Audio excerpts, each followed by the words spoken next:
Here are a ton of tips and tricks I've learned over the past few years to speed up your work in Resolve or to just fix things that are super annoying. Now let's not waste any time and jump right in. When you create a new project, one thing you should always check before you start is the timeline frame rate, because the second you make a timeline, that setting will lock and you seemingly can't change it. However, there are a couple of workarounds. Right-click on your timeline, or timelines if you've got more than one, here in the media pool, and then export them as a DaVinci Resolve timeline. Now delete them from your media pool. And when you go to the project settings, the frame rate is unlocked again, and you can pick whatever you need and hit save. Then you can re-import your timeline.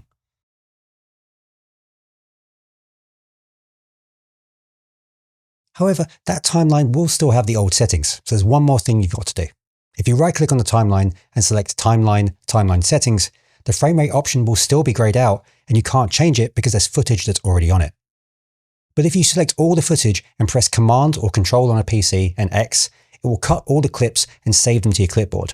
Now you can check the Use Project Settings checkbox and hit OK. Then, with the timeline selected and the playhead at the first frame, you can press Command or Control on a PC and V and then paste your clips back in. If you have a timeline that needs a different frame rate, but you want to keep the project settings the same, you can change timelines individually if they don't already have footage on them. Cut your clips out like you did before, then right-click on the timeline in the media pool and select Timeline Settings. From there, you can uncheck Use Project Settings and set this timeline to whatever frame rate you need. Then you can paste your clips back in and keep working. The advantage of doing it like this, instead of just making a new timeline and copying all your clips to it, is that if you've done any audio work on a track level, so like adding dynamics or EQ or a track level effect, you're going to have to go through the bother of moving all of those settings over to that new timeline. So this way, you can keep all of your work intact. Now, the downside is that it's going to ignore any changes that you make at a project level. So if you want to change the frame size or the color management project-wide, you'll see this warning up here that the changes aren't going to affect the timeline. And you'll see a little cogwheel on it in the media pool that shows that it's ignoring the project settings. So you're going to have to go through and change them manually within the timeline settings. If you want to know the keyboard shortcut for a tool in the UI, if you hover over it with a mouse, a tooltip will show up with the name and the shortcut everyone has been assigned. In the same way, if you look at all the menus up top, any action that's got a shortcut assigned will show up there too. If you want to add or modify a shortcut, open the keyboard customization menu by selecting it from the menu up here, or by pressing Option Command K or Alt Control K on a PC. In this search panel on the right, type in the thing you want to assign a shortcut for and then find it below. Then click here so it turns red and select whatever you want to use. If you've got assets like footage or graphics or music that you're going to use in multiple projects, you can use power bins to get them to show up within any project in the same library. If you can't see them in your media pool, go to this 3-dot menu and make sure Show Power Bins is enabled. Anything you drag into here will then be available. It's worth noting that multicam clips, compound clips, and timelines can't go into power bins, but anything else should be fair game. Another tool you can use to help organize your clips is the Smart Bin feature. You enable those in the same 3-dot menu up here. Smart bins are basically living folders that automatically organize your media based on specific metadata or criteria. Now that means instead of having to manually drag and drop clips, these smart bins will search your entire project for clips that match the rules that you've set up, and then update themselves instantly as you add or change media. You can right-click in an empty space down here and select Add Smart Bin, and from there you can give it a name and select whatever rules you want. So for instance, you could make this an unused audio bin and say it must be a WAV file and not be used. Over in the media pool, you'll see it instantly filter to just the items that match the rules you've picked. And if you tick this box that says Show in all projects, you can reuse this smart bin in any other project you work on, so you don't have to build it from scratch every time. When you're importing media into your project, there are a few things that you need to know. If you're using the media page, you navigate to the files you want to import in the media storage section in the top left. If there are folders you find yourself going to a lot, you can right-click on it and add it to your favorites to save you a few clicks. Once you have your piece of media, you can either drag it down to your media pool or right-click and select Add to Media Pool. If you want to import a folder, it works similarly, but with a very important caveat. If you just drag the folder down or right-click and select Add Folder, the contents of the folder gets imported, but it doesn't create a bin with a matching name. Now, this gets really annoying if you've gone to the trouble of organizing all your material on your hard drive. To keep the folder structure intact, if you're dragging the folder down, be sure to drag it into the bin section here on the far left instead of the main section of the media pool. And this rule goes for all the other pages with media pools too. If you're using the right-click approach, be sure to select Add Folders and Subfolders into Media Pool, Create Bins, to get the same outcome. Here's one that might catch you out. If you've got a series of stills where the names are all the same, but for a series of numbers in order at the end, you might have come across an issue where Resolve will treat them as a piece of footage instead of individual files when you try to import them. That's because they're assuming that they're part of an image sequence. This is something you're going to have to fix on the media page. In this three-dot menu in the media storage section, you've got an option to set the frame display mode. It's likely set to auto, but you can force it to individual or sequence if the auto function is working incorrectly, and then you can import them as normal. Now, this isn't going to affect anything you've already imported, so if something came in incorrectly, you're going to need to import it again. If you have material or timelines in another project that you want access to, you can use the dynamic project switching mode. In the project manager, simply right-click and enable it. Now you can open up more than one project and then flip between them using this drop-down menu at the top of the UI. Be warned, if you've got lots of projects open, it can slow down your machine, so it's best to close the other projects when you're done with them. You can open the project manager back up again, and then close them by right-clicking on them and selecting Close. Now, let's talk about your render cache. If you haven't used it before, or you don't know what it is, it basically lets you get real-time playback of clips that you're struggling with because you've added effects to it that your computer is having a hard time with. Now, it does that by creating new files with the effects baked in, and it plays that instead. If you tweak the shot some more, it will then rewrite this cache file to reflect the new updates. You enable it by going to the playback menu and under render cache, selecting Smart or User. Smart will cache anything that the program thinks it's going to struggle with, and User lets you decide what shots get cached. Now, I mention this because these files can start to grow really quickly and they can take up a lot of space in your hard drive. And by the way, you can tell Resolve where to store them in the project settings under Master Setting, Working Folders. You can delete cache files from the current project under the playback menu, where you've got the option to delete all, unused, or just selected clips. You could also select Manage Render Cache to delete files associated with any project in your current library or any other library.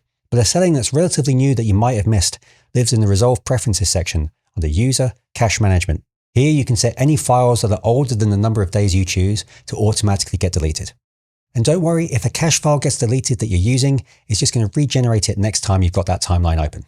If you're enjoying this video, please consider hitting the like button. It really does help it get shown to other people who might find it useful. And if you've got any questions about anything that I'm talking about, drop them down in the comments and I will try my best to get you an answer. Right, back to the video. Did you know you can actually make adjustments to a piece of media before you even add it to the timeline? In this example, I've got a logo, which I'll load into the source monitor. I know that anytime I want to use this logo, I want it to be small and in the top right corner. I can make those changes in the inspector, and then anytime I add it to the timeline, all those changes are already there. And of course, the changes are non-destructive, so if I want to make a tweak, I can. If I change what I did to the version in the media pool, that won't change any instance of it I already added to the timeline, so I'd have to change those individually. This works for audio too. If I know I'm going to want this quieter and with a bit of EQ anytime I use it, I can do that. Speaking of audio, sometimes you've got an audio file that you want to move on your timeline just slightly, but you can only move it in one frame increments. And this can be especially annoying if you've got audio from multiple sources and they don't quite line up right. Turns out, if you zoom in as far as you can on the timeline, you can suddenly move the audio around with your mouse at a subframe level. Just make sure you turn off snapping by hitting this button right here or by pressing N on your keyboard, because it will still snap to the playhead or to edit points, so that can be a bit annoying. If you've got footage, graphics, or something you make on your timeline like a piece of text that's got an alpha channel that you want to use as a mat to mask out some of your footage like this, here's how you set it up. Move your footage up one track and then place the media you want to use as the cutout on the track below. Then select your footage, go to the inspector, and under the composite mode, scroll all the way down the list until you find the word foreground and then select it.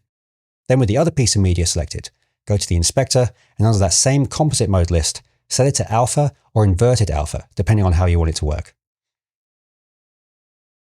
You can also get some interesting results using media that doesn't have an alpha. I'm going to take this video of the person playing with fire and place it under my footage. This time under the composite mode, I'm going to set it to luminance or inverted luminance, and then we'll use the brightest levels of the shot as information for the mask. You can even hop over to the color page and play with the contrast to really dial in the effect. If you want to add letterbox or pillarbox bars to your video, there are a few different ways that I've already made a video about. I'll put a link in the description, but very briefly, you could go to timeline, output blanking, and that will add them to your whole timeline. You could change the aspect ratio of your timeline resolution, which will also affect the whole thing. You could add an overlay image of some bars. You could add an adjustment clip and use the crop tool in the inspector. Or you can download my free toolkit that comes with overlays, a list of different timeline resolutions for common aspect ratios, and a cool tool that you can add to your timeline and dial in whatever ratio you need. There'll be a link to that and some other free tools down in the description. If you need to export a still, you can park your playhead at the frame in question and head to File, Export, Current Frame as Still, though I highly suggest you create a keyboard shortcut for that if you do it a lot. Just remember that the size of the still will be based on your timeline resolution. So if your footage is 4K, but on a 1080 timeline, your still will come out as 1080. You can also create one on the color page by right-clicking the viewer and selecting Grab Still. Then in the gallery panel, you can right-click on it and select Export. There are a few benefits to doing it that way, and I've made a video all about it if you want to learn more. The link is going to be down in the description. Now, if you want to add a freeze frame to your footage, here are two methods that you can use that will give you different results depending on your needs.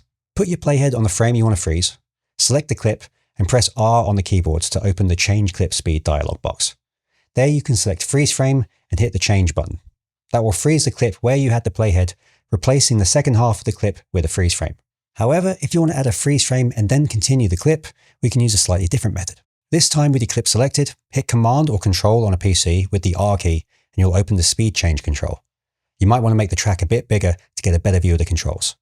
With the playhead at the point you want the freeze frame to happen, click the little drop-down arrow next to the speed amount and select Freeze Frame. That will add a frozen section in the middle of the clip, and then the clip will continue to play after.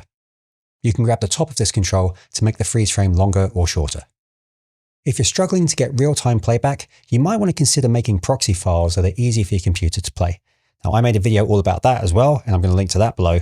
But if you don't care too much about the image quality while you're working, you can go to Playback, Timeline Playback Resolution, and drop it down to half or quarter. That will help with playback at the expense of quality. It's not going to affect your final file, it's just while you're editing. Something they added recently that's existed in Fusion for ages is a keyboard shortcut to make it quicker and easier to add effects and generators to your timeline. If you press Shift and the spacebar, you can search for effects and generators. If you select an effect, it's going to add it to the clip your playhead is on top of. If you've got several clips stacked on top of each other, it's going to apply that effect to the top layer, unless you select a lower clip first and then search for your effect. If you select the generator, it will place that on a new track above everything else so it doesn't accidentally overwrite something in your timeline. Now, if you prefer to add things the old-fashioned way by dragging them from the effects panel, don't miss these tricks. If you're searching for an effect by typing in the search bar, it only searches in the folder you've got selected. If you want to search the whole panel, change this little drop-down menu to all folders.